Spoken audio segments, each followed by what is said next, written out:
a solid rip in the Nasdaq today, and that's something we all like to see. A lot of people who watch these videos certainly have some significant tech exposure, and their portfolios were probably feeling pretty good.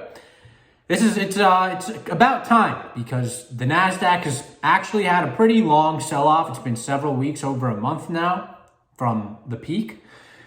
And parts of that have gotten a little too stretched. There are parts of the Nasdaq that certainly deserve to sell off. These are stocks that are super expensive, have had significant rallies.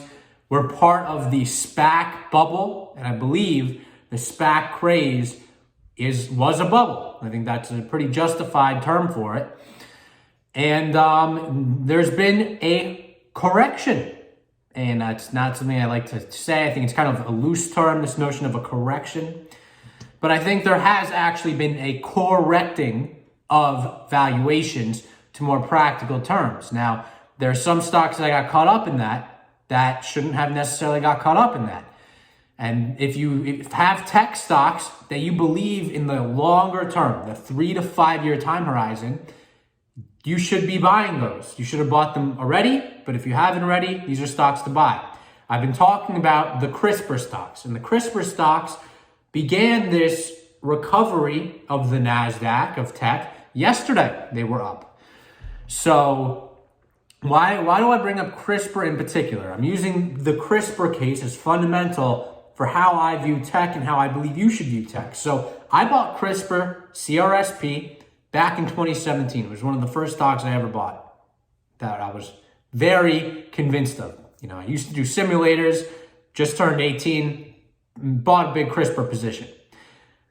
I had the fundamental thesis that if you could edit genes, you could cure all genetic disease. The value of that technology was some 100 times more valuable than the current $1 billion, roughly, I think it was less than that, market cap.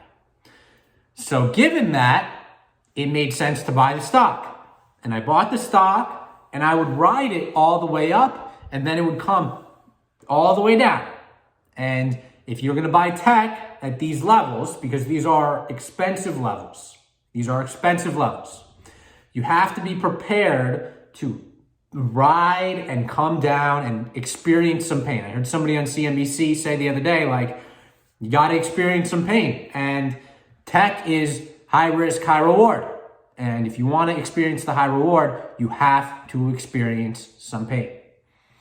It's just the way it is. And you got to be buying stock ready and acknowledging the potential for pain. If you are just expecting a quick trade, oh, there's a headline, I got to get in on that. It's not, you shouldn't buy it. But if you are buying on a fundamental thesis that you believe, buy the stock.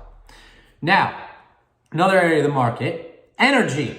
Energy's down today. What gives? That's the area of the market that you've been talking about. Well, we got France locking down. We've got Europe locking down. So there's probably going to be some short-term depressed demand for energy. But I believe this is short-term depressed demand. Yes, these areas of the economy, world economy, energy demand economy, are going to demand less energy. But I don't think that's going to last for very long, because I think the United States is going to reopen. The United States is producing less on federal lands.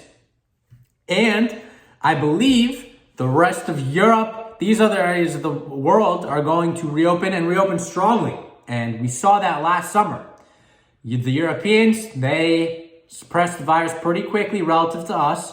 They were very happy about that. They got out there and then boom, they got another break. And that was without travel. So with travel demand, with these massive big transatlantic flights, etc., people coming in from Asia, I'm sure, I expect there to be a lot of energy consumption. So I would not sleep on energy here. I would definitely use it as a buying opportunity as it pulls back, as there's some depression of energy prices, and get ready for some sort of rally post this. And if you want to be safe, because we just talked about tech, we just talked about fundamental long-term theses. My long-term thesis is not that we're going to have a bunch of renewable energy. I think fossil fuels. I think renewable energy is crack for the economy. Buy energy companies that have exposure to renewable energy, like ExxonMobil. and Chevron, apparently, but Exxon is my pick of choice. So until next time, peace out.